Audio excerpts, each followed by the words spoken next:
Hi, this is Kelly Mariano, and welcome to Life After Losing My Child. I'll be hosting this video interview with Lydia today. We're going to be covering over this series the 5 stages of grief. The previous video was on denial, and this video will be on anger.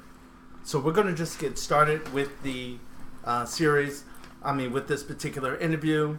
Keep in mind, Lydia does not know what the questions are ahead of time, so she'll be getting these questions on the spot, and you'll be seeing her live response to these specific questions. All right, so we're going to get started. If you have any comments, please put your comments down below, and Lydia will respond to your comments in the future. And feel free to share this, and most importantly, go ahead and subscribe to this channel and click the bell to be notified when new videos are posted on this specific channel. Thank you. So how are you doing, Lydia? I'm good. Great. So the last video, obviously, we talked about denial. But before we get into it, we already mentioned that there's 5 stages. Could you just go over the 5 stages again really quickly? Just list those. So the 5 stages of grief are denial, anger, bargaining, depression, and acceptance. Okay. And as we stated several times, we're going to talk about anger today. So the first question I'm going to ask you is, for the grieving person, who are they angry with? Everyone. Everyone. So at least I could just talk about my experience, but we're angry at the world. We're angry at God. We're angry at family and friends, somewhat. Angry at them for being able to move forward and kind of go on with their life while you're kind of stuck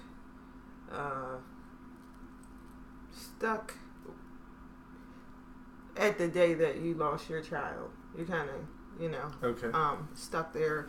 We're angry with ourselves. Depending on how your child passed away, you might be angry at what you feel is the culprit, so if your child was murdered, if, like in my case, my child was misdiagnosed, so angry at the doctor, angry at the healthcare system, angry at the justice system because he wasn't held accountable. You're just angry at, like I said, at everyone. So it all depends, though. Some people may be more angry or less angry, I'm sure. Yeah. The way that anger balances out would be different depending on the circumstances. Person, the circumstances. Yeah. Exactly. So you dove into that particular aspect of maybe being angry about the cause or someone you hold accountable for that. Right. But let's talk about, go back and talk about, like you mentioned, God first. Why would you be angry at God? I think because, it depends on if you believe there is a God, I guess. That would be the first thing. But also, because he is the controller of the universe. So, if he has allowed these things to happen, then you would be angry at the person that's allowing you to be in such pain. And especially, I guess, because you know how much you loved your child, that, if you're really trying to hurt me, that would be the way to do it. You know what I mean? Like, that's kind of how you would feel. Yeah. So why didn't he just stop? Because obviously he has capacity to. Yeah. Or why didn't he, like in my case with Brianna having type 1, why didn't he let me know? Before she passed away. I didn't know she had type 1. So, it's like, why didn't you make me privy to that information? Why didn't, it's just a lot of things. Before, when I actually could do something about it to stop it. That, if you don't mind, that reminds me of it wasn't the same type of situation because the child didn't pass. There was a child born with, I think I may have shared that story with you. A friend of mine, his child was born with a a rare illness, I guess it was like a rare illness. But because he's a physician as well, he didn't see the symptoms, and the other doctors didn't see when he was born. But he said if they find the problem at birth, they can do a quick surgery and the child never has a problem. But if they don't find it, then the child has disabilities for the rest of their life. And he was very mad at God. And he expressed that because he said God let him not see it. He felt like really God had blinded him from seeing it, and the doctors as well, because he said something it's common enough that they would have recognized it had they seen the symptoms, but they didn't. No one recognized it at that time. So he expressed letting all this anger out at God, like, and cursing. Well, he was like, actually went to the point of cursing God. Right. Which, I mean, I want to go that route. Right. But I mean, but it's understandable. Did you feel that way too? Did you? Definitely had many arguments and trying to fight with God, questioning him, questioning even his character. Wow. You can't go too high. Much higher than that to question character. Yeah, I mean, I remember even saying, everybody says you're such a loving God. And this is how I was saying it, because I was so mad, and I'm like, everybody says you're such a loving God. Like, well, how loving can you be that you allow my child to be taken from me, and you know how much I loved her? Like, why would you do that? And he answered me. He answered me, and he said, even in your anger, he said, you still have the opportunity to have unconditional love, joy, and peace. And he said, so how loving am I really? He said, your child right now has unconditional love, joy, and peace. He said, and everybody is dying, literally. You have to die to receive that. And he said, everybody is dying and kind of yearning to have this within themselves while being in this world. So, I mean, that's why we would seek out various avenues to have that, whether it's money, whether it's food, sex addiction, gambling, whatever, working hard, being a workaholic, all these things to achieve being enough and feeling love and having peace and having joy. And so when he said, even in your anger, that's still available to you. So then perhaps I am loving. You know what I mean? So every time I questioned God, though, he had an answer for me. He's kind of like that. He did. I mean, you have to be somewhere in there willing to listen, but there is an answer there. It might not be the answer. Like, I still not sure the whole reason as to why Brianna passed away, and I don't think in my earthly understanding that it would ever be enough. You know what I mean? Perhaps it is to help other people heal. Perhaps it is to help myself heal, and different things that have happened, because you do gain a whole new perspective when your child dies about what this life really is.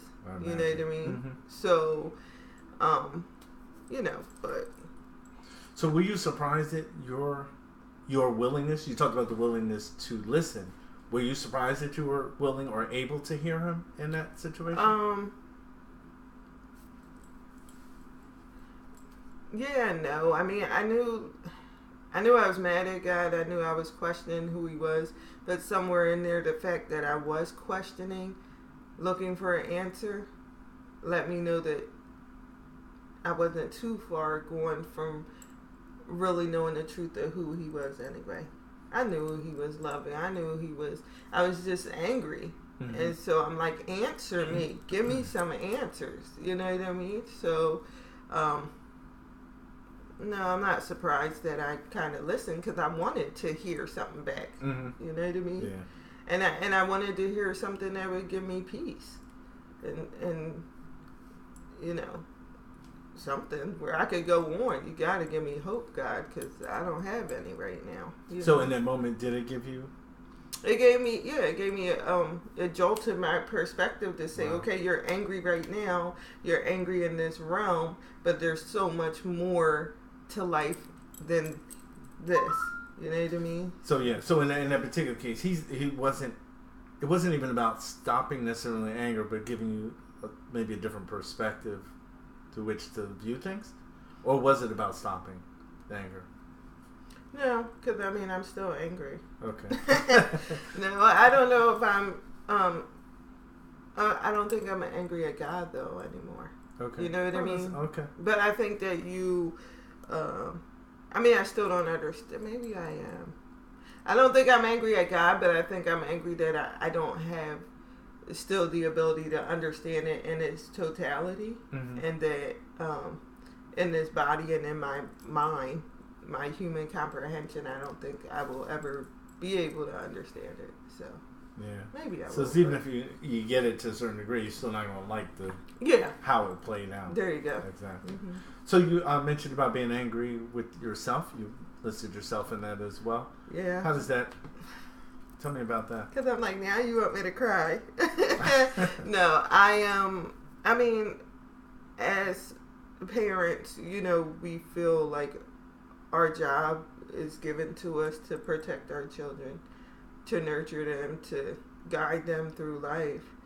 And I was angry with myself that I didn't know. How could I not know? I'm with my child every day. How could I not know that she had type 1 diabetes? Like, I don't know. And then even that night, I took her to the hospital that morning. And that night, I said, maybe I should take her back. But then, like, other people were like, oh, the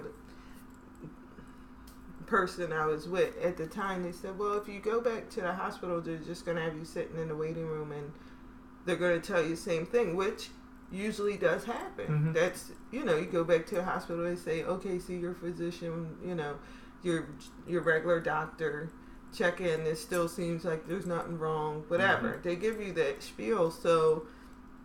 But I was angry I didn't listen to myself, my own intuition. Okay. When I was there at the hospital when Brianna passed, my cousin actually called me, and I was telling her, oh, Brianna's in the hospital, we're here right now, this and that, and I was telling her the symptoms. Oh, she lost a lot of weight, she broke her bone 2 weeks before, this and that. And my cousin had said to me, I know somebody, their kid lost a lot of weight, they ended up having diabetes. Wow.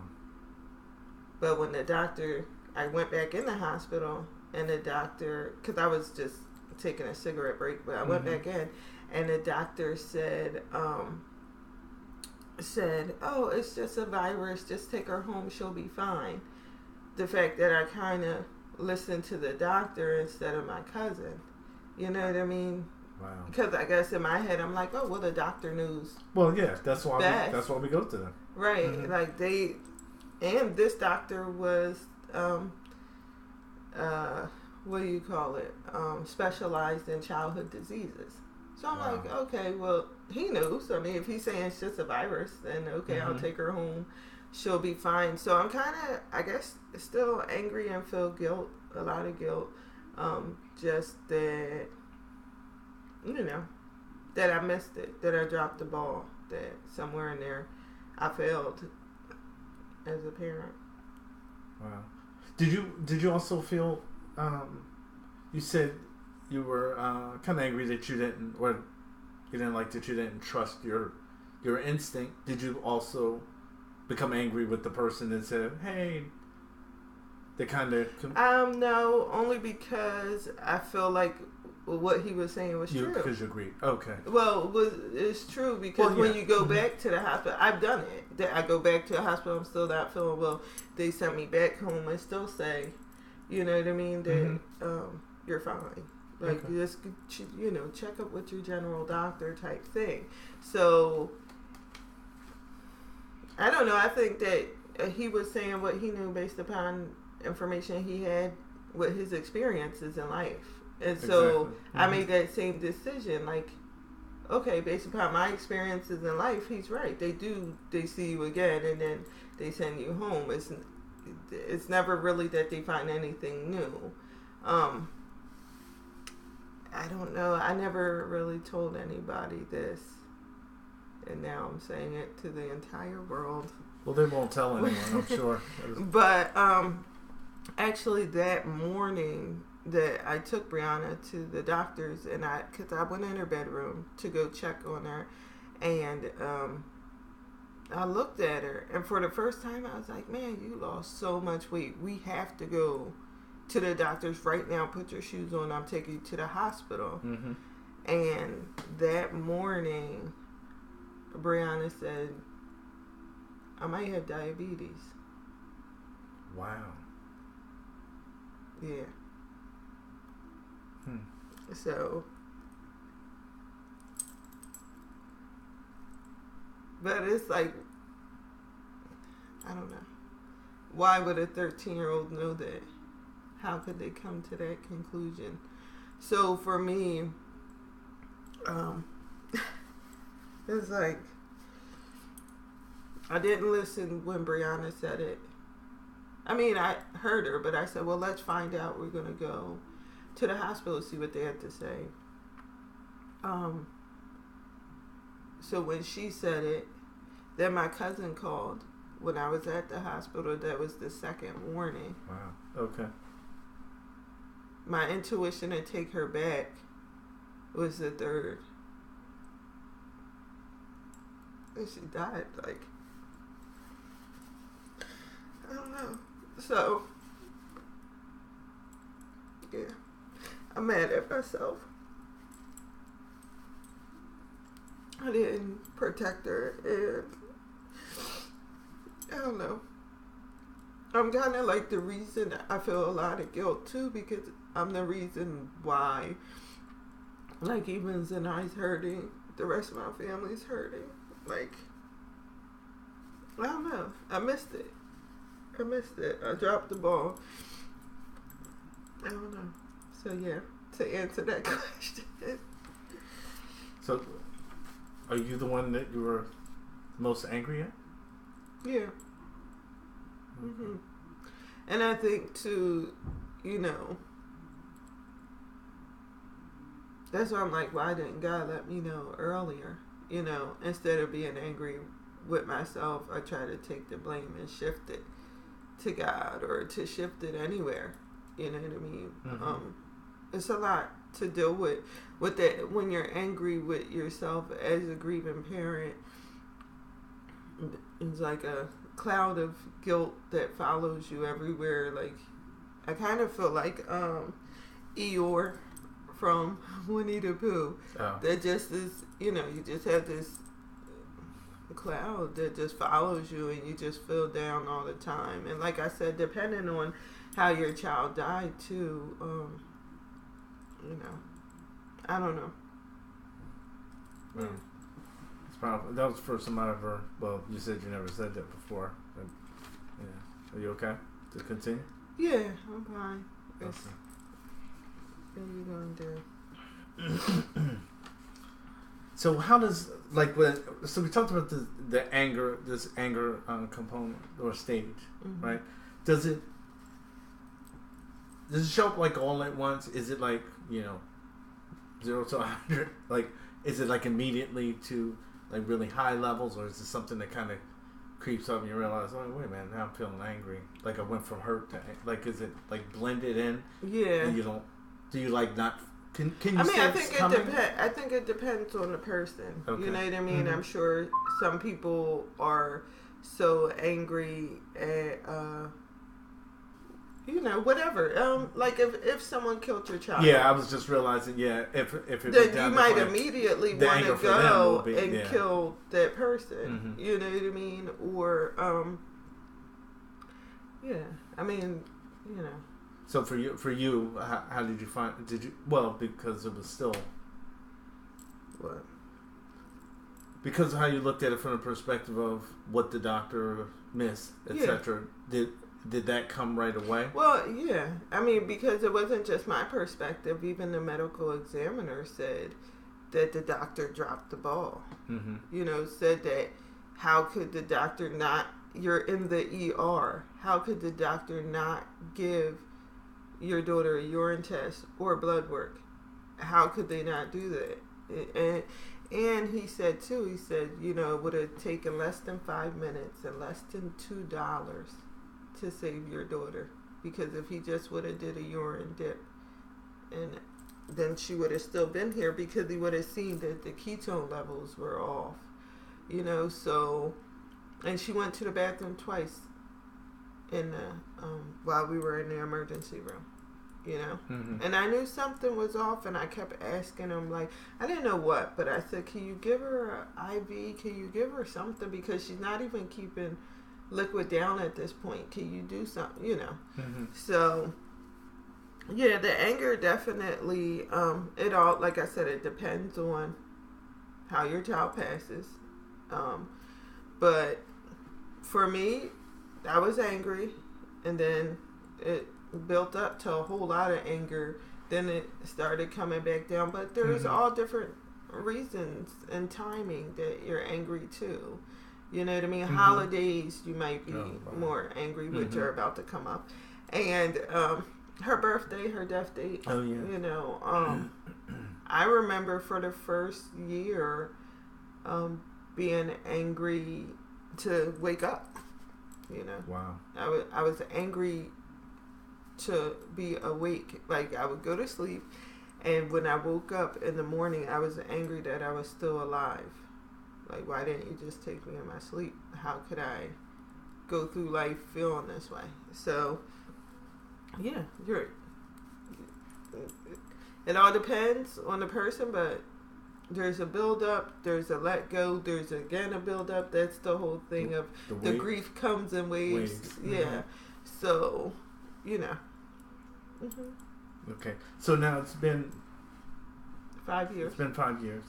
So from an anger perspective, do the waves are the waves smaller?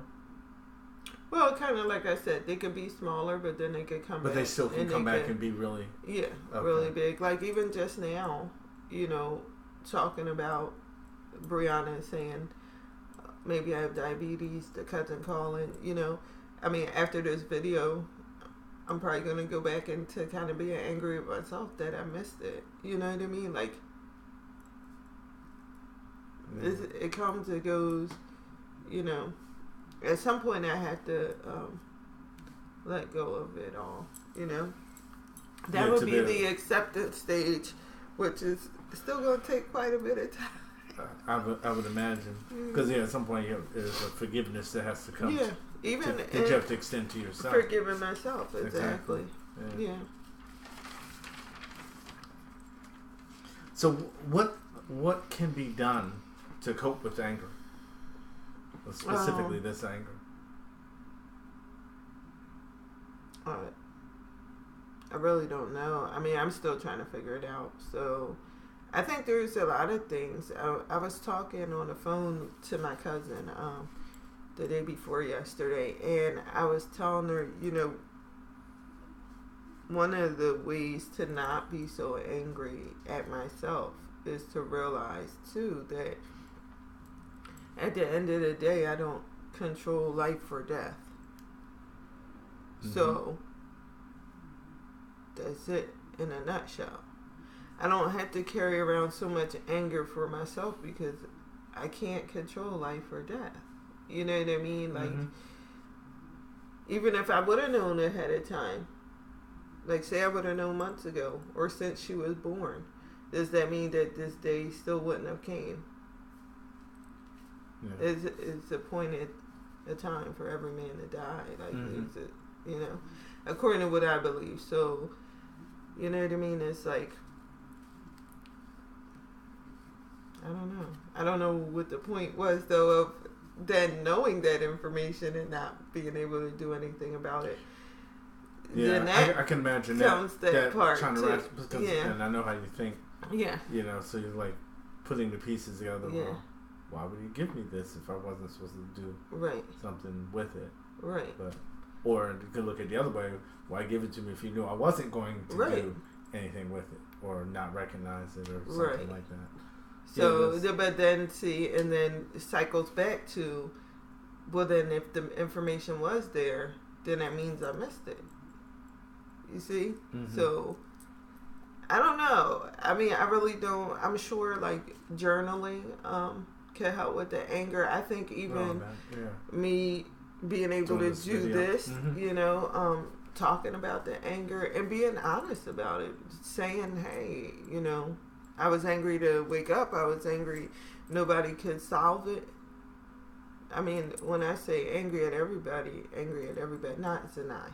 Mm-hmm. She's probably the only person I was not angry with, which is my daughter that's still living right now. But everybody else pretty much could catch the wrath. You know, just because I was just angry. I was angry that no one could understand me. I was angry that this was my existence, to live in a way to be so misunderstood and feel so isolated. And why? What did I do so bad that I would have to live this way? You know? So. Wow. It's a vicious cycle, it seems like. Yeah. The thought process. Did Zanai go through the same stages of anger? Yeah. Well, I guess she would go through. Yeah, I mean, different 5 stages, but differently for her. Yeah. I mean, she's wrestles with being upset and angry that, you know, her sister wasn't here to help her through high school, to be here for different things that, you know, her getting her license, all different stuff going now, looking at colleges and, you know, the important milestones to not have your sister / best friend in your life can leave you feeling angry, you know, so. Did she ever feel anger towards Rihanna directly? I don't know. I haven't. I know they say that sometimes that's when people go through anger because of loss, that sometimes they will be mad at the person, even though they know, even though they consciously know they didn't make a choice. Right. But yeah, for that, I was just wondering if. Okay. I don't know. I'm not sure. So, what about and I mean, you've gone to grief counseling, or was it more of a group? Yeah, same thing. No, it's individual. Okay. So I imagine that would play a role. It's probably helped to some degree with anger. Yeah. At least you could. I actually tied into that. I started anger management. Okay. So even though I don't, it's weird because I'm like, oh, I'm not that angry. I'm not that angry. I don't just, you know, I'm really non-confrontational. Honestly, if like there's some kind of confrontation, I'm trying to get away as soon as possible. Mm-hmm. But when I take a step back, I do have a lot of anger. Okay. You know, I mean, just being angry to wake up, if that's how you were starting your day, is like... Yeah, that's definitely angry. Like, I open my eyes, at the time I'm mad. Like, some people show their gratitude in the beginning of the day. Yes. Oh, thank you, Lord, for opening my eyes. And you're like, really? I know. I had to open my eyes again? Yeah. So, but I've moved from that. Now I actually do have, and not just because of therapy, I've done my own work, because I haven't been in therapy that long, but I started my own work of having a gratitude journal. Okay. And finding reasons to be happy and writing every night about 3 great things that happened today. And in the morning, 3 amazing things that I'm looking forward to happen. Okay. You know what I mean? That's so, great. And then journaling, and they have all different apps in case you want to try it. Mm-hmm. All different apps. The one I was using was 365 Gratitude. There's other ones because after a certain amount of time you have to pay for that. So there's other free ones that I started using too. But it just helps put things in perspective. Okay. When you feel maybe that anger creeping up, to kind of shift it and say life can still be okay. It can still be good. So those are some things. Hopefully, people can take that away as well as, you know, some journaling. If you haven't if you're dealing with it personally, maybe, you know, go get some sort of therapy, counseling, or what have you, Yeah. to help walk through some of those. Also, some of those stages. I started really like appreciating nature a lot more, and like going for walks when you're angry, and just being that now it's starting to get cold. Well, I guess depending where you live at, but going for walks is a great way to kind of get that anger out and like being to yourself, and maybe throwing some sticks in the woods or rocks or whatever. Like seriously, exercise could be a good thing, but for me, not so much like regular exercise, but I took like jiu-jitsu to wrestle with people and get the anger out. You know what I mean? So maybe punching a punching bag or doing something to really get that aggression out. Because I mean, honestly, just running on a treadmill, I'm probably going to still be angry that I'm running on a treadmill.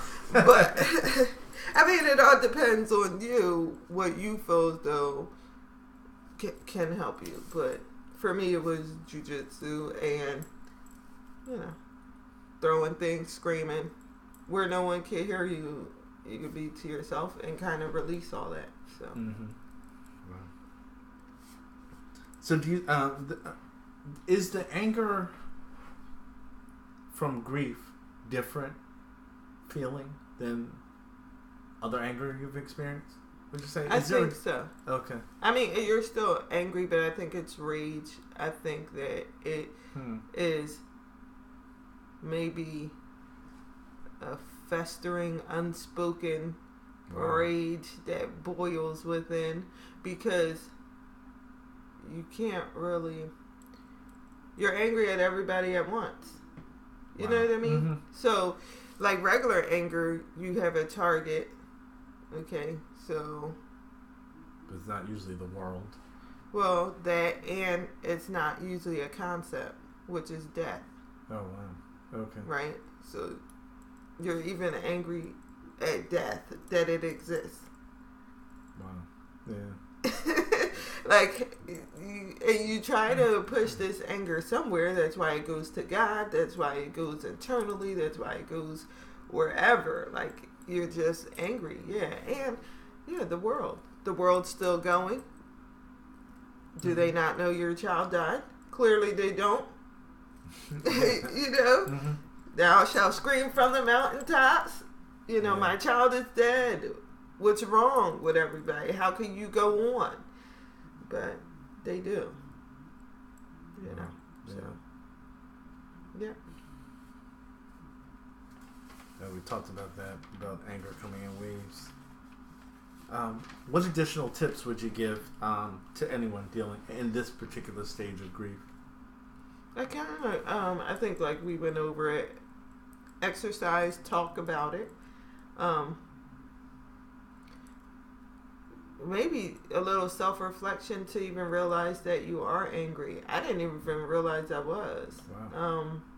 I mean, I knew I was angry at God. I knew I was angry at myself, but I didn't realize how angry I really was. I mean, because the person I was with at the time used to be like, man, you're always angry. And that would make me angry, because I'm like, I'm not always angry. I'm not angry. Right. Yeah. Or I have a right to be, So, but anger is really just, hurt. You know what I mean? You're just hurt, but it's coming out in an aggressive way. Okay. Because you can't always express that hurt. So then that is where the anger comes in too. I can't express or be vulnerable, even though you're the most vulnerable you are.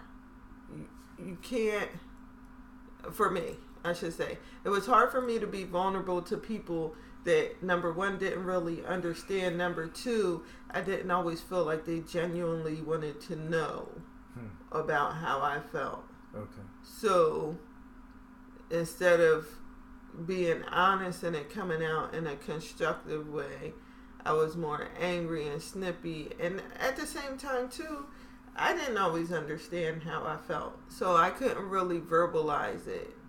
I understood I'm angry my child died, but I didn't understand all the layers that went with it. You know what I mean? Mm-hmm. And I said, if you ever wanted to, we feel insecure as parents anyway, that we're doing the right thing. Yes. That we're getting it right. Are we doing a good job? Is this the right way? Oh, my mom taught me this. The doctor says that. I have my own judgment of it. But if you ever wanted to really make a parent feel insecure, then talk to a grieving parent. Wow. Or, you know what I mean? Like, not make them feel insecure. But if you really wanted to know an insecure parent, talk to a grieving parent. Because, you know, a lot of times we feel like, you know, we missed something, or we didn't do something right. On the the grandest way possible. Exactly. Yeah. So, yeah. Okay. So you mentioned, I don't even know what the question was. You mentioned. I feel like I went off topic somewhere, but. So, we were just talking about tips. See? Yeah, I did. But, yeah. So, you mentioned that the person you were seeing at the time said that, oh, you're always angry. Did they specifically denote that there was a difference before no. Brianna passed? Okay. Had you been seeing each other for a while at that point? Had it been? Yeah. Okay. So he never specified. He just specified, hey, you're angry all the time. Yeah, and you should probably go. But he clearly never saw it. He never said that, obviously, before. No. Okay. Yeah. Right. Okay. But he was like, you should probably go talk to someone. You should probably see a therapist, whatever. Okay. But do you think he related it to that? I'm sure he didn't verbalize that. Okay. Yeah. Okay. So he may just have chosen not to. Yeah, I think it was like an understanding, or that's a good point. Yeah, we all know. So go handle it type thing. Like exactly, I got you. So, can anything be done to shorten the time, like the waves? Can you do anything yourself other than some of the things we talked about to try to shorten the wave? Is it like a shifting of like focus or anything like that? Maybe. I mean, maybe all Tony Robbins-ish. Yeah, but, I mean, maybe a perspective can help with the anger, you know. Maybe changing your perspective. That could help. I mean, it helped me. Okay. You know what I mean? Mm-hmm. I'm just trying to think of, like, you could live your life in anger and be bitter about everything, mm-hmm. or you could realize how short life is and how beautiful the small things are, mm-hmm. and all those things that could help your anger kind of not be as much enraged. But at the same time, though, too, you can't always control the triggers or the things that come. Mm-hmm. That would make you angry. You know what I mean? Yeah, I imagine they seemingly come out of nowhere. Right. Yeah. Because, I mean, I could think that I forgave the doctor, right? I mean, I'm not saying I have. I'm just saying I could think that, right? But then if I see him, okay, because I haven't seen him since he misdiagnosed Brianna. But if I see him somewhere out in the world, that anger could come right back. You know what I mean? Mm-hmm. So I don't know if there's a way to shorten it. Like I said, just changing your perspective, maybe doing things to channel that anger in a more positive way. Mm-hmm. You know what I mean? Or that energy into a more positive thing. Like, I mean, I'm angry, but I'm talking about it. Exactly. So, well, yeah, that's definitely a positive way to channel what you're dealing with. Right. So, I mean, for this last question, I'm going to share with you just a brief story that the pastor shared last night in Bible study. It was a story that was online. It was about a man who grew up watching his mother be beaten by his father. Mm-hmm. And this particular day, the mother runs out of the house. Yeah. And the father says, tells the boys to go get her. And he was the one that found his mother. and got his mother to come back to the house. He brings his mother back to the house, and he kills her. Right. With a gun, shoots her. The father kills does. her. Yeah. Fast forward down the road, he winds up. His mother had planted some seeds in him because he wanted to know when he was a kid, what age will I be big enough to beat daddy or whatever, right? Just basically stop this. So fast forward after all this occurs, and now here he's holding on to this. Man, I'm the one that brought this to him. So, but what happened was he eventually forgave his dad and was able to kind of reconcile. He didn't have a long period of reconciliation with his father, but he was able to. So the question is, how big of a role is forgiveness going to be in your healing kind of overall? Whether it's forgiveness of God, yourself, the doctor, anyone in that line. Huge. Huge. It's like, as they say, what is that? Basically, unforgiveness is like holding yourself in. Well, I know you were thinking probably the poison one. Yeah. No, but that's exactly when it came to mind. No, but because there's one that says unforgiveness is like drinking poison, expecting the other person to die. But I was also saying unforgiveness is same thing, like holding yourself in prison. You know what I mean? And like screaming at the other person to let you free. Yeah. But you have the key to unlock your own prison. So, I'm holding myself captive by not forgiving myself, possibly the doctor. That's up for discussion. And but I mean, I think I started little by little. You know what I mean? Of course, like with God, I've come to a different understanding. With Him, definitely forgive God. Don't always understand His ways, but He's okay with me. You know what I mean? Like, I still wrestle with forgiving myself. That is a huge, huge one. I mean, I think all grieving parents is forgiveness itself is probably the number one thing that you have to do. Is that something you actively pursue, or that a person has to actively pursue, or is it just something that you feel? No, you must have to. I mean, I would think you have to actively pursue it, because it don't seem like we would just naturally start leaning towards a forgiveness state. It seems like we would have to be. I mean, and like I said, with parents in general, I mean, you're always in your own mind putting yourself on a chopping block of how good you're doing as a parent. So to be at the other spectrum where you feel like you may have completely failed, think of the internal critic that's in your mind. If the critic is already there, then now they got like a bullhorn, all this stuff. Like, they're really like on you. Like, man, you dropped the ball, you failed, I mean, like I said, for me, because some people may not feel that way, but for me, I definitely am like, man, you know what I mean? So at the same time, then to shut that critic up, I have to play the opposite and say, she knows how much I loved her. I sacrificed a lot,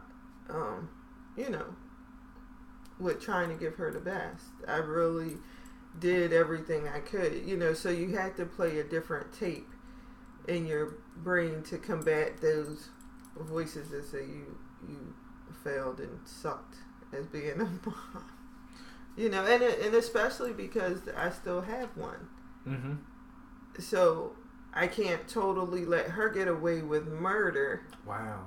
Okay. Because of this voice that says, you felt so bad, you did so much. Now give this child everything and let them do whatever they want, because you never know, when time is so short and just give them the world and don't have any rules. Let them live life, because they could die tomorrow. You still have to find that balance too, to be still a parent to this one and be the best one you could be to this one. Mm-hmm. You know what I mean? So it's a lot, but forgiving yourself plays into that. You know what I mean? Mm-hmm. Like, I had to find that forgiveness to not be so guilt-ridden that now I don't parent this one. I let her have her way. That's not love. No. Wow. You know, if I love her, my love can't be out of guilt. You know, so. One last question that came to mind while you were talking. Has anyone ever said anything directly to you that made you feel like anyone else looked at you that way as being responsible? No. Or that was all? No one knew. Wow. I'm saying, when I say this is my first time saying that Brianna said I might have diabetes. And even the phone call with my cousin, I mean, I think, like, my mom knew. My mom knew. But about the cousin or both? About both. Okay. But no one knew. Okay. No one. All right. I just wanted to make sure that, you know. So now, please be nice in your comments. Please, you know. We know how to turn the... No, we're not turning the comments off. But no, but, you know, no one knew. So no one could say, and I think that's why I kept it, like, hidden for so long, was because maybe this is part of my healing too. I was going to say that. Let it out. That's part of the healing, to uncover. Yeah, and to say, like, you know, Brianna mentioned maybe I had diabetes, maybe I have it, you know. The same day I took her to the hospital. So it's like, yeah. I don't know. But yeah, I guess that's the healing part. So now the world knows. So I could let that part go, I guess. Wow. These videos are something. I know. Well, I'm really proud of you being able to push through these videos and be able to share with people, because in the middle of your own hurt and all that you're dealing with, you're striving to empower and help others walk through their grieving process as well. That's really powerful. I mean, because it's evident that it's not like you're not that. I'm not going to pick a time like there's some time in which it will not be impactful, but it's clearly impactful enough still in your own life. So to bring that out to deal with while trying to help someone else is a powerful thing for you to do.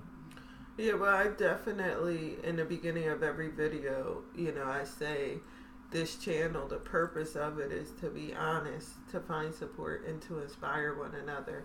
And that's what I hope that I bring forth through my videos. I mean, that's why I would go on and be interviewed and not know the questions and start to get honest and really be, you know, real, and hope not just to give support, but I'm hoping that, you know, those that are tuning in too will support me. I'm still a grieving parent, no matter if I decide to put myself on a platform of YouTube or whatever. Like, I need support as well. So, to, you know, and I need inspiration to say it'll get better and there is hope. And I hope to give inspiration and say, hey, it's okay, you know, if you feel like you dropped the ball, don't beat yourself up forever. Don't live a life of guilt, you know. Yeah. So ultimately we have to get to a point where we can forgive ourselves. Right. Yeah. So share with them where folks can find you, how they can communicate with you. Obviously they can put comments on there and you can leave some encouraging words in the comments, but let them know how they can get in contact with you, and also what the next stage is. So you can find me on Instagram, Life After Losing My Child. I also have this channel. Upcoming, I'm actually writing a blog that I have that's going on behind the scenes that I'm going to put out there. And it's also going to be Life After Losing My Child. It's going to be the name of the blog. But I'm also looking to start something on Blog Talk Radio, where I'll have different topics and people could call in and we could just talk about, grief, losing our child, being honest, all the different stages, everything in between. And when I get it up and running, because I just kind of signed on to it today. So after I get it up and running, I'll definitely be keeping you posted and maybe do a video to introduce it for the future. Yep. Okay. And you said the next one? What else? The next stage. Did you share that already? What? The next stage. The next stage in grief that's coming up? Yeah. Okay, no. I'm sorry. Oh, sorry. So it's denial, anger, bargaining. Okay. So yeah, the next stage will be bargaining. So that'll be our next video coming up. I hope that you stay tuned. If you like what you heard, and you feel like you can relate to this channel, please subscribe and hit the bell so you can stay tuned to the upcoming videos. Next week, we'll talk about bargaining. All right. Thank you guys for joining us this week on Life After Losing Your Child. Bye.